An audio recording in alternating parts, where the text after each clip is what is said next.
राधे राधे गुरुजी। राधे राधे। मुझे ये जानने की इच्छा है कि जो इन तीनों ऋणों के विषय में ध्यान नहीं देते, उनकी ऋण मुक्ति कैसे हो, इसका ध्यान नहीं रखते हैं और ऋणी रह जाते हैं, तो इसका दुष्प्रभाव क्या पड़ता है? कृपया समझाने की कृपा करें, मुझे बहुत इच्छा है जानने की।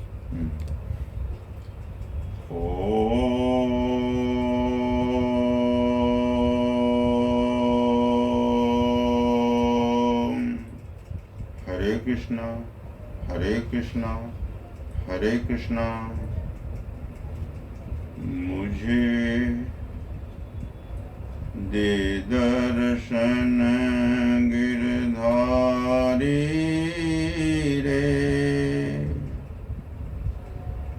मुझे दे दर्शन गिरधारी रे, थोड़ी दिशा दे बनवारी रे, मुझे दे दर्शन गिरधारी रे।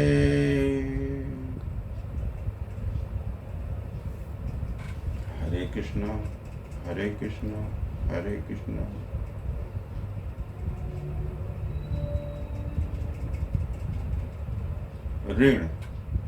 ऋण के विषय में पिछले कई वीडियो में बातें हो रही हैं, जिसमें कि 3 प्रकार का ऋण हमारे शास्त्रों में बताया गया। और शास्त्र ऐसे ही नहीं बने हैं, बहुत बड़े संत ऋषि मुनि बहुत मंथन करके,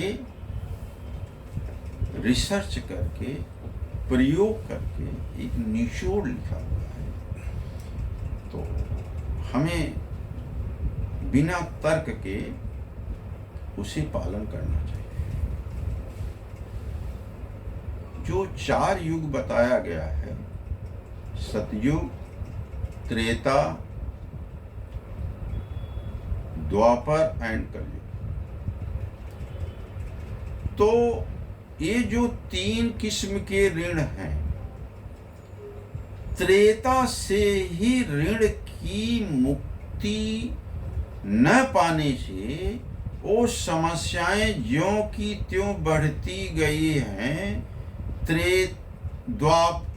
सतयुग में उतना नहीं ऋण से मुक्त हुए कम हुए, फिर आ गए त्रेता में और कम मुक्त हुए, द्वापर में और कम मुक्त हुए, और कलयुग में तो मुक्ति की कोई बात ही नहीं है।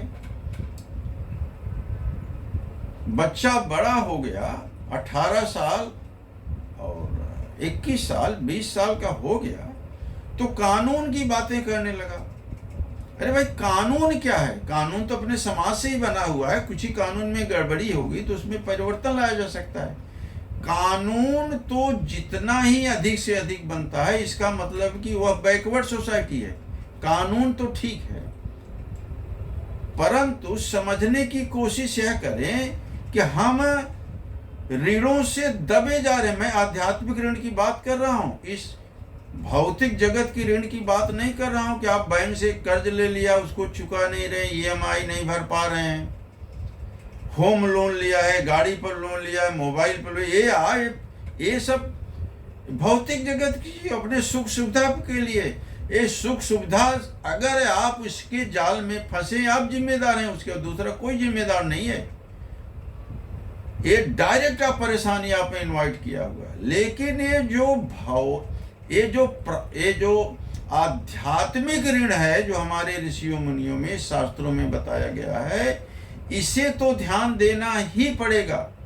अब बड़े हो गए, समझने का नाम ही नहीं ले रहे। कुछ भी कहा जाए, बेटा ये करो, हमें ये क्यों करूं, हमें तो आज इधर जाना है, हमारे फ्रेंड का बर्थडे है, चलो कोई बात नहीं, कल चले जाना। दूसरा दिन आया, बेटा ये काम कर लो, नहीं पिताजी हमारे कॉलेज में आज फंक्शन है। इतने सारे बहाने हैं। अरे भाई, कम तो शर्म तो करो।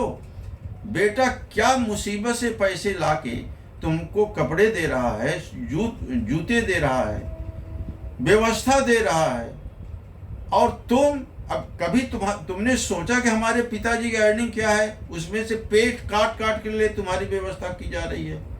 माँ पेट काट काट के अपने बच्चों के लिए व्यवस्था करती है। अपना अगर 200 रुपए की साड़ी लिए तो बेटी के लिए 1000, 2000, 5000 की ड्रेस लेती है। बेटे अपने लिए 100 रुपए का चप्पल, तो बेटे के लिए ब्रांडेड शूज लिए जा रहे हैं। बेटी के लिए भी क्या से क्या नहीं है परिवार कर रहा है।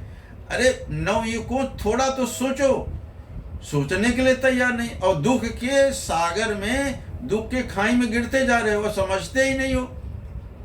अरे प्रकृति जो है, देव हैं, ये आपको सीधा इशारा कर रहे हैं। आपकी एक एक चीज छीनी जा रही है। आपकी आंख चली जा रही है, आंख जा रही है, दांत टूट रहे हैं, बाल झड़ रहा है, त्वचा कमजोर होती चली जा रही, दिखाई नहीं पड़ा है, सुनाई नहीं पड़ा है। एक कितना सारा लेसन प्रकृति आपको दे रही है, लेकिन आपकी आंख खुली नहीं रही। एक दिन सब छीन लिया जाएगा, आप बच नहीं पाओगे। क्यों? तुम ऋण के बोझ से दबते चले जा रहे हो, समझने के लिए तैयार नहीं हो। अब देखिए, अब प्रथा चल गई है कि किधर भी शादी कर लो। अरे भाई, किधर भी शादी कर लो, ठीक है। अपने ऋषियों मुनियों ने जो बताया, भाई अपना रीत रिवाज, धर्म कर्म, जो खान पीन संस्कार है, उसमें अगर रहोगे, अपने पेरेंट्स का इज्जत करोगे, सम्मान अगर नहीं करोगे, तो आपके अचेतन मन में बैठा हुआ है, आपको समस्या देने ही वाला है। अब देखिए, मैं एक उदाहरण देने की कोशिश कर रहा हूं। बेटा आया, माँ से बोला कि हम शादी करते हैं। किससे भाई? अमुक लड़की से। अब इसका लॉजिक और वैज्ञानिक कारण आप समझने की कोशिश करिए। जब लव मैरिजेज होती हैं, तो लव मैरिज तो वैसे भी 90% फेल हो रही है। तो लव मैरिज का लॉजिक क्या है, मैं आपको बता रहा हूं। मैं इसके सहारे बताने की कोशिश कर रहा हूं। लड़के लड़की की जो पहचान है, यहां बॉटम में हुई। धीरे धीरे डेटिंग स्टार्ट हुई, होटल में जाने लगे, खान पान होने लगा, धीरे धीरे धीरे धीरे फिजिकल अट्रैक्शन हो रहा है। मैं फिर से बोल रहा हूं, ये अट्रैक्शन फिजिकल हो रहा है। तो ये धीरे धीरे इतना अट्रैक्शन बढ़ते गया कि एकदम टॉप पर पहुंच गए। जब टॉप पर पहुंच गए, तो उन दोनों की सोचने की क्षमता खत्म हो गई। सीधा अपने पेरेंट्स से बोले, हम उनके बिना हम नहीं रह सकते, हमको शादी करना है। चलो भाई, पेरेंट्स भी ओके कर दिया, नहीं भी ओके कर दिया तो जाके कोर्ट मैरिज कर लेंगे। थोड़े दिन के बाद पेरेंट्स ओके भी कर दे, हाँ चलो ठीक है, जो से हुआ सो हुआ, कोई बात नहीं, हमारा ही बच्चा है। अब देखिए, इस सृष्टि का यह नियम है कि कोई भी चीज स्थिर रहती ही नहीं है। तो आपने शादी किया है एकदम क्लाइमेक्स पर, शादी कर लिया, अंधे हो गए। अब उसके बाद आगे कोई स्कोप नहीं है। अब कोई भी चीज इस सृष्टि की स्थिर नहीं रहती है, चलायमान है। अब क्या होगा? आपका जो फिजिकल प्यार है, इट स्टार्ट्स फॉलिंग डाउन। अब नीचे आना चालू हो जाए, क्यों? स्थिर रहेगा ही नहीं। तो 2-4% छोड़ के हमें लगता है कि 95% में झगड़े स्टार्ट हो जाते हैं, अलग होने की कोशिश करते हैं, अलग हो जाते हैं। और जो नहीं अलग हुए हैं, अपने जिंदगी को खींच रहे हैं, नरक में जी रहे हैं, वो धू धू करके जल रहे हैं। अगर एक ठीक से जल भी जाए तो प्राकृतिक हो जाए, धुआं बन जाए, आकाश में चला जाए, राख बन जाए, पृथ्वी में लग जाए, लेकिन धू धू करके जल रहे हैं। वो धुआं ही बिखेर रहे हैं चारों तरफ, प्रदूषण फैला रहे हैं। उनकी जीवन नरक जैसे हो गई है, नरक जैसे हो गई है। क्यों?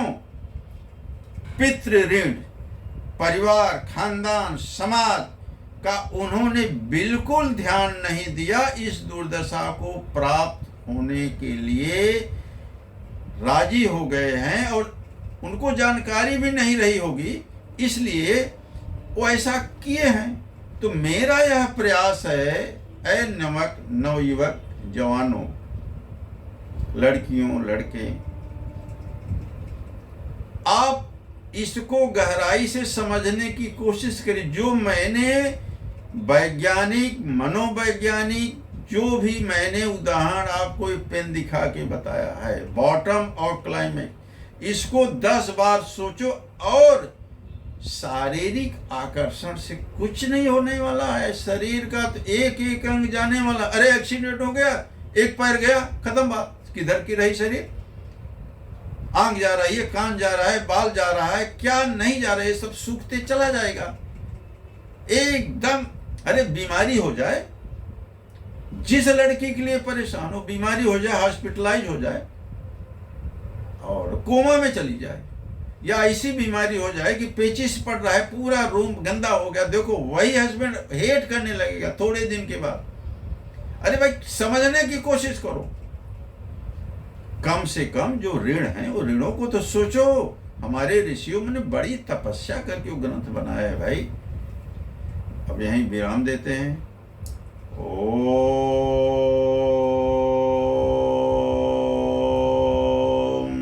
हरे कृष्णा हरे कृष्णा हरे कृष्णा